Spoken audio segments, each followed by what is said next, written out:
अशोक खरात याच्या विरुद्ध नाशिक आणि नगर जिल्हा या दोन्हींमध्ये मिळून एकूण 12 गुन्हे दाखल झालेले आहेत, ज्यामध्ये अशोक खरात आरोपी आहे। या 12 गुन्ह्यांपैकी 9 गुन्ह्यांचा तपास हा एसआयटी करत आहे, 2 गुन्ह्यांचा तपास अहिल्यानगर पोलीस करत आहेत आणि एका गुन्ह्याचा तपास नाशिक शहर पोलीस करत आहेत। आणि अशोक खरात विरुद्ध नसलेले मात्र या विषयाशी संबंधित असे 2 गुन्हे दाखल आहेत, त्या 2 गुन्ह्यांचा देखील तपास एसआयटी करत आहे। त्यामुळे 9 गुन्हे अशोक खरातच्या विरोधातले आणि विरोधात नसलेले पण संबंधित असलेले 2 गुन्हे असे एकूण 11 गुन्हे आमच्याकडे तपासाला आहेत। गुन्ह्यातील आरोपी विरुद्ध दाखल केलेल्या गुन्ह्यांपैकी आमच्याकडे असलेल्या गुन्ह्यांपैकी 8 गुन्हे हे महिला लैंगिक अत्याचाराचे गुन्हे आहेत आणि उर्वरित 3 गुन्हे हे फसवणूक आणि त्याच्यासोबतच अंधश्रद्धा विरोधी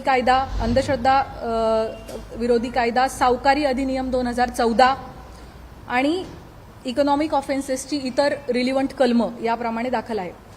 महिला लैंगिक अत्याचाराचे सर्वच्या सर्व 8 गुन्हे आणि फसवणुकीचा 1 गुन्हा असे 9 गुन्हे एसआयटीकडे तपासाला आहेत। आजपर्यंतच्या तपासादरम्यान 30 पेक्षा अधिक साक्षीदारांकडे आपण विचारपूस केलेली आहे।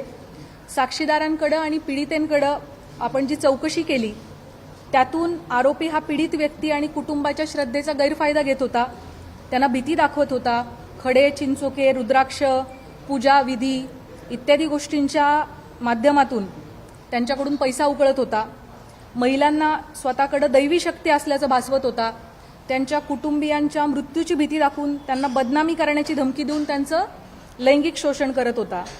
त्याच पद्धतीनं ईशान्येश्वर मंदिराच्या परिसरात अंधारामध्ये हातचलाखीनं स्वतःकडे दैवी शक्ती असल्याचं भासवून समाजामध्ये सातत्यानं अंधश्रद्धा पसरवण्याचं कामही करत होता, असं आपल्याला निष्पन्न होतंय।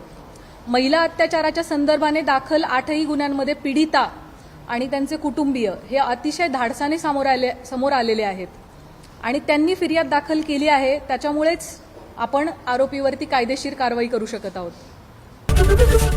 एबीपी माझा, उघडा डोळे बघा नीट।